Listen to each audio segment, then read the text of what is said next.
రాష్ట్రాల్లో రైతులు పత్తిని వర్షాధారంగా మెట్ట ప్రాంతాల్లో సాగు చేస్తున్నారు. అయితే ఖరీఫ్ పత్తి విత్తేందుకు సిద్ధమయ్యారు. ఇప్పటికే దుక్కులు దున్ని విత్తనాలు ఎరువులు సేకరించుకొని పెట్టుకున్నారు. సాధారణంగా పత్తిని జూలై 15 వరకు సాగు చేసుకోవచ్చు. తరువాత సాగు చేస్తే దిగుబడులు గణనీయంగా తగ్గి తీవ్రంగా నష్టపోయే ప్రమాదం ఉంది. ఈ నేపథ్యంలో పత్తి సాగులో చేపట్టాల్సిన మేలైన యాజమాన్యం గురించి రైతులకు తెలియజేస్తున్నారు ఆదిలాబాద్ జిల్లా వ్యవసాయ పరిశోధనా స్థానం ప్రధాన శాస్త్రవేత్త డాక్టర్ తిరుమలరావు.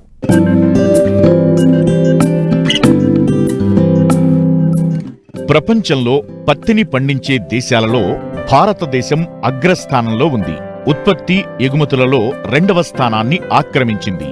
దేశంలో మహారాష్ట్ర, గుజరాత్ తరువాత తెలంగాణ రాష్ట్రం పత్తి సాగు విస్తీర్ణం ఉత్పత్తిలో 3వ స్థానంలో ఉంది. దాదాపు 70% విస్తీర్ణంలో పత్తి సాగవుతోంది. అయితే పంటకాలం దాదాపు 7 నుండి 8 నెలలు. జూన్, జులై నెలలో విత్తుకోవచ్చు. వర్షాధారంగా జులై 20 తరువాత పత్తిని విత్తితే దిగుబడులు తగ్గుతాయి. నీటి వసతి ఉన్నచోట పత్తిని మే చివర లేదా జూన్ మొదటి పక్షంలో విత్తుకుంటే దిగుబడులు బాగా వస్తాయి. తొలకరిలో కనీసం 60 మిల్లీమీటర్ల వర్షం కురిసిన తరువాత మంచి తేమలో పత్తిని విత్తుకుంటే భూమిలో వేడి తగ్గి మొలక శాతం బాగుంటుంది. ప్రస్తుతం రైతాంగమంతా కూడా కాయతొలుచు పురుగులను తట్టుకునే బీటీ హైబ్రిడ్ రకాలనే వాడుతున్నారు. ఇవన్నీ కూడా ప్రైవేటు కంపెనీలకు చెందిన వంగడాలే. కాబట్టి రైతులు తమ ప్రాంతానికి అనువైన రకాలను ఆయా ప్రాంతాలలో వాటి దిగుబడులను, సామర్థ్యాన్ని బట్టి ఎంపిక చేసుకోవాలి. వర్షాధారంగా సాగు చేసేటప్పుడు తొందరగా పూతకు, కాతకు వచ్చే మధ్యస్థ చిన్న కాయ సైజు రకాలను ఎంపిక చేసుకోవాలి. నీటి వసతి ఉన్నచోట సాగుకు కొంచెం ఆలస్యంగా పూత, కాతకు వచ్చే మధ్యస్థ పెద్దకాయ సైజు రకాలను ఎంపిక చేసుకోవాలి. వర్షాధారంగా తక్కువ పెట్టుబడితో సాగు చెయ్యాలనుకున్నప్పుడు వ్యవసాయ యూనివర్సిటీ రూపొందించిన సూటి రకాలు Narasimha, Srirama, WGCV 48, WGCV 79, ADB 39 వంటి వాటిని ఎంపిక చేసుకోవచ్చు. ముఖ్యంగా పత్తి సాగుకు తేమను నిలుపుకోగల నల్లరేగడి నేలలు, ఒండ్రు నేలలు అనువైనవి. అయితే వర్షాధారంగా వేసే పత్తిలో అధిక దిగుబడులను సాధించాలంటే రైతులు సమగ్ర యాజమాన్యం చేపట్టాలని సూచిస్తున్నారు ఆదిలాబాద్ జిల్లా వ్యవసాయ పరిశోధనా స్థానం ప్రధాన శాస్త్రవేత్త డాక్టర్ తిరుమలరావు.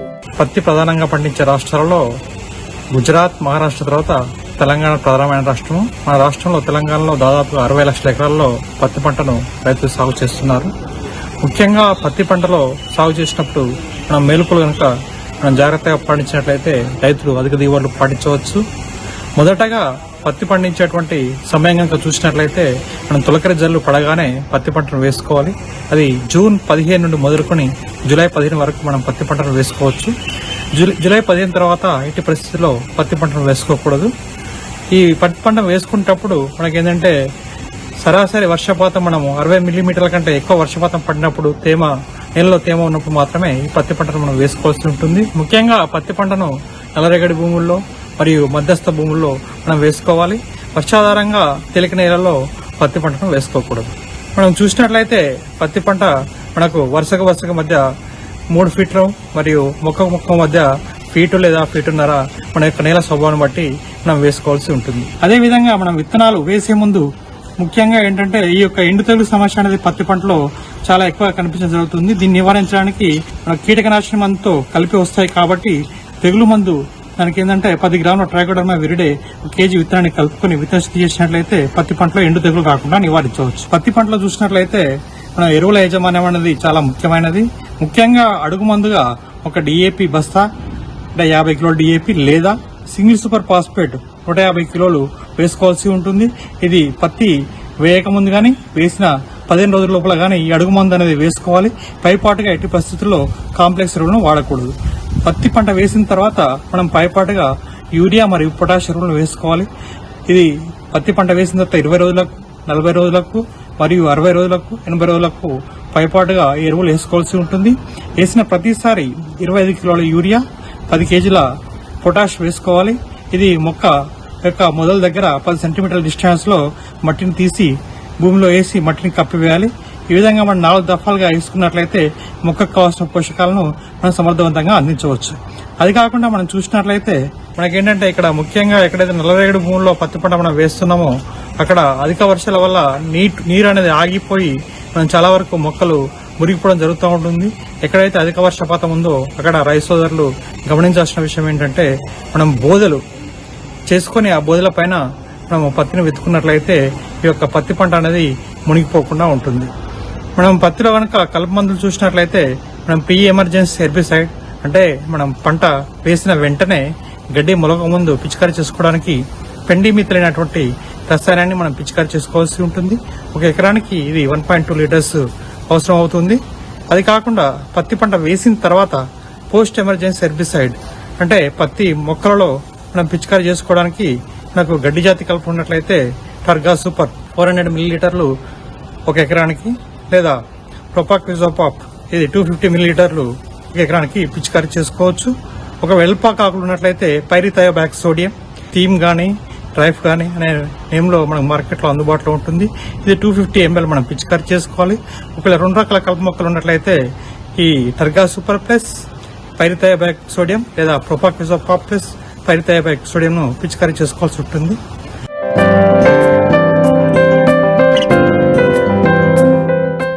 ఆంధ్రప్రదేశ్, తెలంగాణ రాష్ట్రాల్లో సాగవుతున్న వాణిజ్య పంటల్లో చెరకు ప్రధానమైనది. ప్రస్తుతం పంట 2 నెలల వయసు నుంచి పెరుగుదల దశ వరకుంది. ఉత్తర కోస్తాలోని కొన్ని ప్రాంతాల్లో ఇప్పుడిప్పుడే నాటేందుకు సిద్ధమవుతున్నారు. అయితే అసలే ఎండలు మండిపోతున్న ప్రస్తుత తరుణంలో లేత వయసులోని చెరకు తోటలు నీటి ఎద్దడికి గురికాకుండా తగిన జాగ్రత్తలు తీసుకోవడంతో పాటు సస్యరక్షణ పట్ల కూడా రైతులు కొంత మెలకువగా వ్యవహరించాలి. ముఖ్యంగా ఈ దశలో పీక పురుగు ఉధృతి ఎక్కువగా ఉంటుందని చెబుతున్నారు. ఇక దీని నివారణకు పాటించాల్సిన సస్యరక్షణ చర్యల్ని తెలియజేస్తున్నారు విశాఖ జిల్లా కొండేపూడి కృషి విజ్ఞాన కేంద్రం శాస్త్రవేత్త డాక్టర్ రాజ్ కుమార్.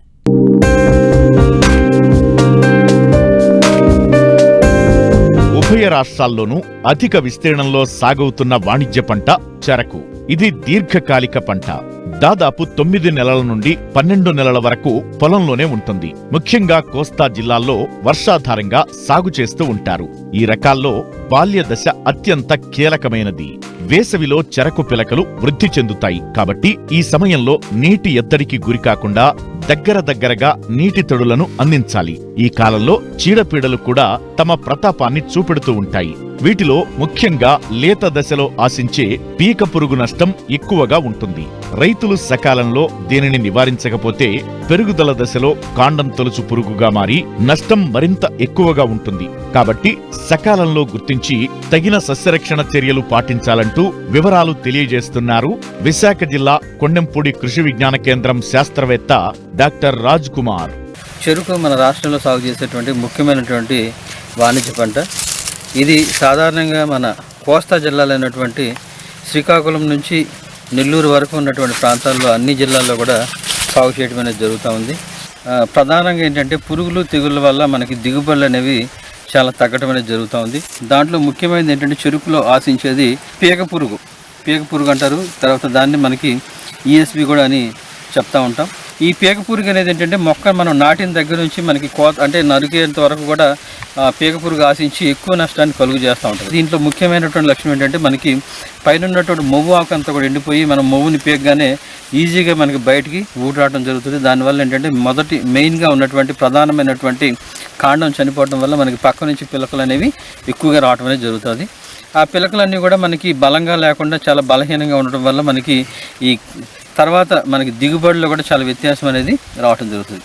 దీనిని నివారించుకోవడం కోసం ఏంటంటే మనం ఈ చెరుకు తోటలు మనం నాటిన తర్వాత అంటే మొక్క తోటల్లో అయితే మనకి 3వ రోజు కానీ లేదంటే కాశీ తోటల్లో అయితే కాశీ చేసిన వెంటనే ఒక ఎకరానికి 1.5 టన్ను మనం చెరుకు చెత్తని పల్చగా మనం కప్పుకున్నట్టయితే ఈ పీక పురుగు ఉధృతిని కొంతవరకు తగ్గించడానికి అవకాశం ఉంటుంది.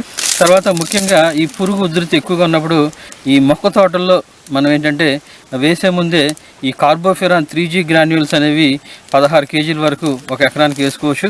అదేవిధంగా ఫిప్రోనిల్ 0.4G గ్రాన్యూల్స్ కూడా ఏంటంటే 10 కేజీలు ఒక ఎకరానికి, లేదా క్లోరాంటినిలిప్రోన్ అనేది 0.3G గ్రాన్యూల్స్ 9 కేజీలు ఒక ఎకరానికి కానీ మనం వేసుకున్నట్టయితే ఈ పీక పురుగు యొక్క ఉధృతిని మనం ఎర్లీ స్టేజెస్లో మనం తగ్గించుకోవడానికి వీలవుతుంది.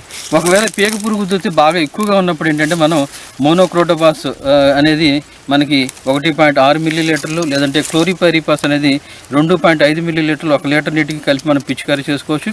అదేవిధంగా బాగా ఎక్కువగా ఉన్నప్పుడైతే కొరాజిన్ అనే మందు 0.3 మిల్లీలీటర్లు 1 లీటర్ నీటికి కలిపి మనం 30-60 రోజుల్లో ఒకసారి బాగా మొవ్వులో పడేలాగా పిచికారీ చేసుకున్నట్టయితే దీని ఉధృతిని తగ్గించుకోవచ్చు. చెరుకును పురుగులతో పాటు తెగుళ్లు కూడా నష్టపరుస్తున్నాయి. ముఖ్యంగా ఎర్రనల్లి, మొజాయిక్ తెగులు, కొరడా తెగులు కూడా చెరుకు ఎదుగుదలను అడ్డుకుంటాయి. ఇవి ఆశించిన మొక్కల్లో మొవ్వు పొడుగైన నల్లని కొరడాగా మారుతుంది. మొవ్వు నుండి కొరడా వచ్చిన 3-4 రోజుల వరకు తెల్లని పల్చని పొర కప్పబడి ఉంటుంది. ఆ తరువాత పొర చిట్లి ఒక్కో కొరడా నుండి సుమారు 50 కోట్ల తెగులుకారక శిలీంధ్ర బీజాలు గాలి ద్వారా, వర్షపు జల్లుల ద్వారా పరిసర ప్రాంతాలలోనికి వెదజల్లబడి తెగులు వ్యాప్తికి దోహదం చేస్తాయి. కాబట్టి వీటిని గుర్తించిన వెంటనే నివారణ చర్యలు చేపట్టాలి. అదేవిధంగా ఈ వేసవి కాలంలో మనకి అధికంగా వచ్చేటువంటి పురుగుల్లో ఇంకోటి మనకి రెడ్ మైట్ అంటారు. ఇది ఎల్లో మైట్. మనకి ఆకులన్నీ కూడా మనకి ఎరుపు రంగులోకి మారిపోయి కాల్ చేసినట్టు కనిపిస్తూ ఉంటుంది. దీనికి కారణం ఏంటంటే ఈ నల్లి అనేది ఏంటంటే ఎర్ర నల్లి ఆకులు క్రింద వైపు ఉండి అది రసం పీల్చేయడం వల్ల ఆకులన్నీ కూడా మనకి ఎరుపు రంగులోకి మారిపోతూ జరుగుతుంది. ఈ పురుగుని మనం గమనించిన వెంటనే ఈ డైమిథోయేట్ అనేది 2 మిల్లీలీటర్లు 1 లీటర్ నీటికి కానీ, లేదంటే నీటిలో కరిగే గంధకాన్ని 3 గ్రాములు 1 లీటర్ నీటికి కలిపి మనం ఆకులు క్రింద వైపు బాగా తడిచేలాగా మనం పిచికారీ చేసుకున్నట్టయితే ఈ ఎండాకాలంలో వచ్చేటువంటి ఈ ఎర్రనల్లిని మనం సమర్థవంతంగా తగ్గించుకొని మొక్క పెరుగుదల ఎక్కువగా ఉండడానికి అవకాశం ఉంటుంది. తర్వాత ముఖ్యంగా మన రాష్ట్రంలో కానీ లేకపోతే మన జిల్లాలో ఎక్కువగా ఈ విశ్వామిత్ర వెరైటీ 298 అనే రకాన్ని ఎక్కువగా మనం సాగు చేయడం జరుగుతూ ఉంది.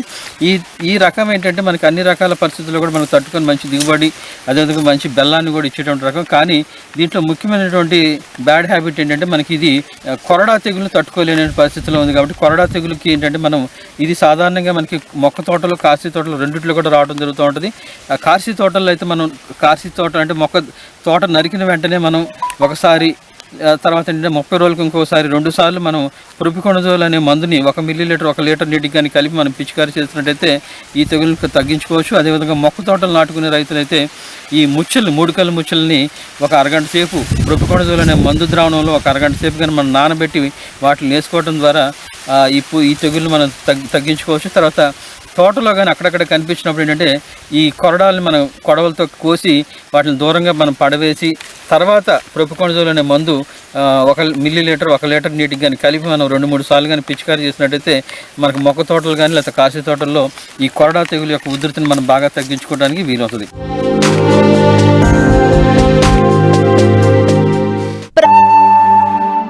అధిక దిగుబడుల కోసం మితిమీరిన రసాయనిక ఎరువులు, పురుగుల మందుల వాడకం వల్ల భూమిలో సేంద్రియ కర్బనం తగ్గిపోయి చౌడు శాతం పెరిగిపోతోంది. పంటల సాగుకు పనికి రాకుండా పోతోంది. ఎంత పెట్టుబడి పెట్టినా దిగుబడి రాక రైతులు నష్టపోతున్నారు. ఇలాంటి పరిస్థితుల్లో జీలుగు, జనుము, పెళ్లి పెసర, పచ్చిరొట్ట పంటల్ని పెంచి నేలలో కలియదున్నడం ద్వారా భూసారం పెంచుకోవచ్చు. పశువుల ఎరువు లభ్యత తక్కువగా ఉన్న ప్రస్తుత పరిస్థితుల్లో పచ్చిరొట్ట పైర్ల సాగు రైతుకు సులభమైన మార్గమంటున్నారు శాస్త్రవేత్తలు.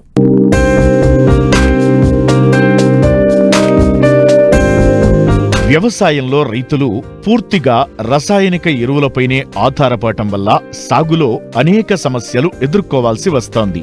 సేంద్రియ ఎరువులు వాడకపోవటం వల్ల భూసారం తగ్గి దిగుబడులు గణనీయంగా పడిపోతున్నాయి. పెట్టుబడి భారం పెరుగుతోంది. ఈ సమస్యలను అధిగమించడానికి ప్రత్యామ్నాయంగా పచ్చిరొట్ట ఎరువులను ఋతుపవనాల ఆరంభంలో వేసుకోవాలి. అవకాశాన్ని బట్టి ఈ పైర్లను వేసుకుంటే భూసారాన్ని పెంచుకునే వీలుంది. అంతేకాకుండా వర్షాకాలంలో భూమి కోతకు గురికాకుండా అరికట్టవచ్చు. భూమిలో తేమ, పోషకాల శాతాన్ని పెంచుకోవచ్చని సూచిస్తున్నారు జమ్మికుంట కృషి విజ్ఞాన కేంద్రం శాస్త్రవేత్త విజయ్. అయితే రైతులు అధిక దిగుబడులు సాధించాలనే తపనతో విపరీతమైన రసాయన ఎరువులను, చీడపీడలను తట్టుకోవడానికి పురుగు మందులను వాడడం వల్ల నేల సారం దెబ్బతింటుంది. దాంతోపాటు వాతావరణ కాలుష్యం కూడా జరుగుతుంది. అయితే ఈ క్రమంలో మనము నేల సారాన్ని కాపాడుతూ, నేల యొక్క భూభౌతిక రసాయన లక్షణాలను కాపాడుతూ పంట దిగుబడులు పెంపొందించుకోవాలంటే పచ్చిరొట్ట ఎరువులను ఖచ్చితంగా సాగు చేయాల్సిన అవసరం ఉంది. నేల లోపల మనము ఈ పచ్చిరొట్ట ఎరువులు సాగు చేసినప్పుడు అవి ఈజీగా మనకు తేలికగా చిరికిపోయి మనకు నేలకు బలాన్ని చేకూర్చే ఎరువుల పంటలనే పచ్చిరొట్ట ఎరువులు అంటారు. పచ్చిరొట్ట ఎరువుల్లో కనుక ముఖ్యంగా చూసుకున్నట్లయితే మనకు జనుము కానివ్వండి, జీలుగా కానివ్వండి, ఉలవలు కానివ్వండి, పిల్లి పెసర కానివ్వండి, అదేవిధంగా పెసర పంటను కూడా మనం పచ్చి రొట్టె ఎరువులుగా సాగు చేసుకోవచ్చు. అయితే ముఖ్యంగా మనకు అన్ని రకాల నేలలకు, చౌడు భూములకు కూడా అనుకూలంగా ఉండి నేలలో కొంచెము మనకు సత్తువను చేకూర్చేది ఎక్కువగా అంటే జీలుగా పంట. ఈ జీలుగా పంట కనుక చూసుకున్నట్లయితే సాధారణంగా మనకు ఎకరానికి ఒక 10 నుండి 12 కిలోల విత్తనం సరిపోతుంది. మనం విత్తనం విత్తుకున్న తర్వాత పూత దశలో కనుక కలియదునుకున్నట్లయితే సాధారణంగా ఒక ఎకరానికి 9 నుండి 10 టన్నుల పచ్చిరొట్ట లభిస్తుంది. దానితో పాటు జనుము పంటను కూడా మనము పచ్చిరొట్ట ఎరువుగా వాడుకోవచ్చు. జనుము పంటను కనుక చూసుకున్నట్లయితే ఎకరానికి 10 నుండి 15 కిలోల విత్తనం సరిపోతుంది. ఈ విత్తనాన్ని కనుక మనం చల్లుకొని మళ్ళీ పూత దశలో కలియదునుకున్నట్లయితే మనకు ఒక సాధారణంగా ఎకరానికి 5 నుంచి 6 టన్నుల పచ్చిరొట్ట ఎరువు లభిస్తుంది. ఈ జనుములో కనుక చూసుకున్నట్లయితే ఒక టన్ను జనుము పచ్చిరొట్ట ఎరువులో 4 నుంచి 5 కిలోల నత్రజని ఎరువు అనేది ఉంటుంది. అయితే ఈ జీలుగా జనుములతో పాటు మనము పిల్లి పెసర, ఉలవ పంటలను కూడా వెంపలి వంటి పంటలను కూడా ఈ పచ్చిరొట్ట ఎరువులుగా వాడుకోవచ్చు. వీటితో పాటు పెసర పంటను కూడా పచ్చిరొట్ట ఎరువుగా వాడుకోవచ్చు. పెసర పంటను కనుక చూసుకున్నట్లయితే పెసరలో మనకు యాదాద్రి అని చెప్పేసి వరంగల్ వారితే విడుదల చేయబడిన WGG42 అనే రకం కూడా పంటకాలం 58 నుండి 60 రోజుల నుండి దీన్ని కనుక మనం సాగు చేసుకున్నట్లయితే ఇప్పుడు జూన్ మొదట్లో తొలకరి వర్షాలు పడిన తర్వాత సాగు చేసుకున్నట్లయితే మనము వీలైతే పెసరను తీసుకోవచ్చు, లేదంటే మనం పచ్చిరొట్ట ఎరువుగా కూడా కలియదునుకోవడానికి అవకాశం ఉంటుంది. అయితే ఈ పచ్చిరొట్ట ఎరువులు ఏవి సాగు చేసినా కానీ మనకు పూత దశలో కనుక కలియదునుకోవడం వల్ల మన నేలలో నత్రజని స్థిరీకరించబడుతుంది. అయితే మనం గుర్తుపెట్టుకోవాల్సిన విషయం ఏంటంటే ఎప్పుడైనా నాట్లు వేసుకునే ఒక 2 నుంచి 3 వారాల ముందు, 15 రోజుల ముందుగా, కనీసం 15 రోజుల ముందుగా కూడా మనము రోటవేటర్తో కానీ లేదంటే కల్టివేటర్తో కానీ మనము ఈ పచ్చిరొట్ట ఎరువులను కలియదునుకున్నట్లయితే దానిలో ఉండే నత్రజని అనేది నేలలో స్థిరీకరించబడి మన భూమికి సత్తువ చేకూర్చడానికి అవకాశం ఉంటుంది. కాబట్టి రైతులు మనకు వ్యవసాయ శాఖ వారు కూడా జీలుగా విత్తనాలను సబ్సిడీలో అందజేస్తున్నారు. కాబట్టి ప్రతి రైతు కూడా తప్పకుండా నేల భూభౌతిక సారాన్ని కాపాడుకోవడానికి, నేల సత్తువను పెంచుకోవడానికి ఈ పచ్చిరొట్ట ఎరువులను సాగు చేసుకోవాల్సిన అవసరం ఉంది.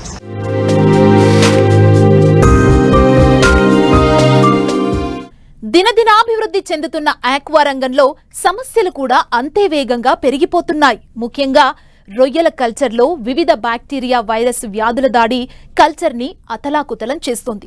వర్షాకాలంలో చేపట్టే కల్చర్లో వాతావరణ ఒడిదొడుకులు తీవ్రంగా ఉండటంతో ఈ సమస్యల తీవ్రత మరింత పెరుగుతోంది. తగిన ముందు జాగ్రత్తలు చేపట్టడం ద్వారానే ఈ సమస్యల్ని అధిగమించేందుకు అవకాశం ఉంటుందని మత్స్య శాస్త్రవేత్తలు తెలియజేస్తున్నారు. వర్షాకాలంలో తక్కువ సంఖ్యలో రొయ్య పిల్లల్ని వదలాలని సూచిస్తున్నారు. వివరాలు చూద్దాం.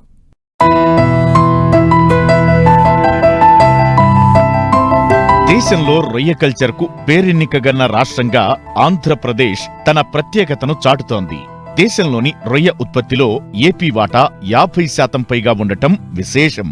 రొయ్యల సాగును అన్ని కాలాల్లో చేపడుతున్నా వర్షాకాలం మాత్రం ఈ కల్చర్కు అత్యంత గడ్డుకాలంగా చెబుతారు. అధిక వర్షాలు, ఎండలతో తీవ్ర వాతావరణ ఒడిదుడుకుల మధ్య సాగు కొనసాగుతుంది. కనుక తరచూ రొయ్యలు ఒత్తిడికి లోనవటం జరుగుతుంది. పైగా చెరువులకు కొత్త నీరు ఎక్కువ పెడతారు. కనుక వివిధ హానికారక క్రిములు, బ్యాక్టీరియా, వైరస్ల బెడద ఎక్కువ ఉంటుంది.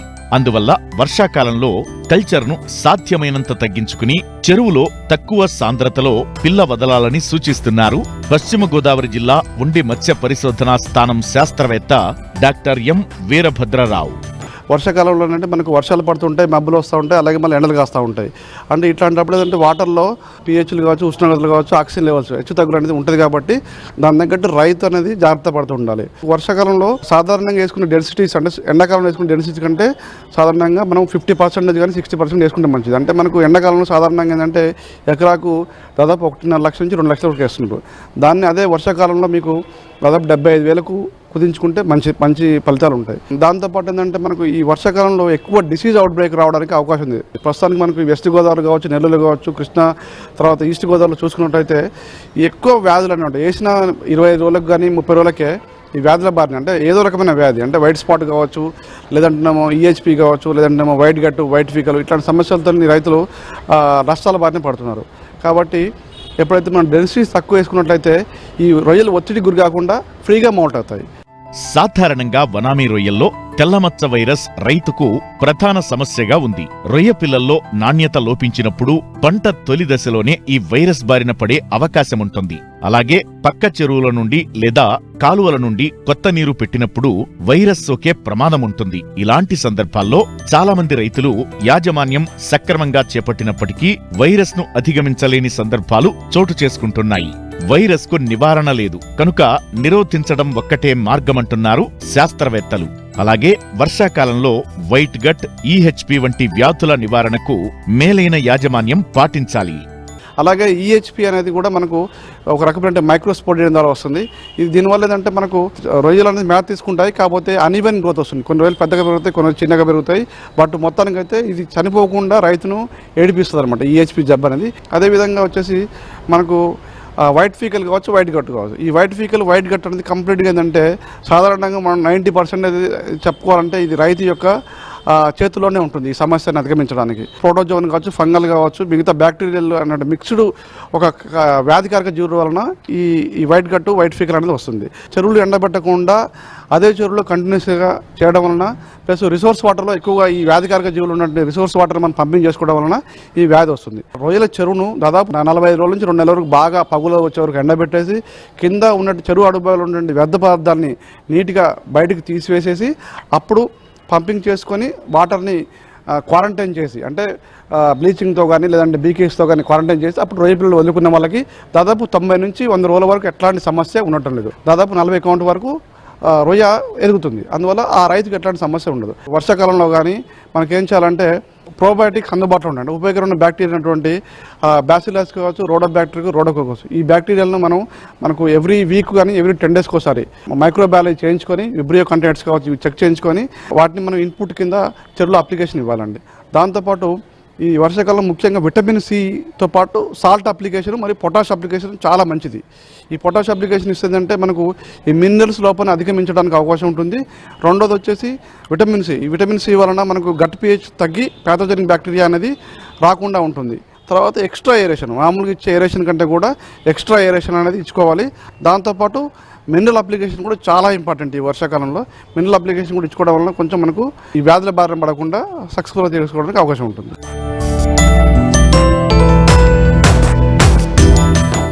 వ్యవసాయంలో సమస్యలకు, సందేహాలకు సమాధానాల కోసం మట్టి మనిషి రైతుకు అండగా నిలుస్తోంది. మీరు సంప్రదించవలసిన చిరునామా మట్టి మనిషి, 10 TV, road number 36, Jubilee hills, Hyderabad 500033. మా ఫోన్ నంబర్ 0403010110 8897186111. మరిన్ని ఆసక్తికరమైన విశేషాలతో ప్రతిభ బయోటెక్ కోకోలి సమర్పించు మట్టి మనిషి కార్యక్రమంలో మళ్ళీ కలుసుకుందాం. అంతవరకు సెలవు, నమస్తే.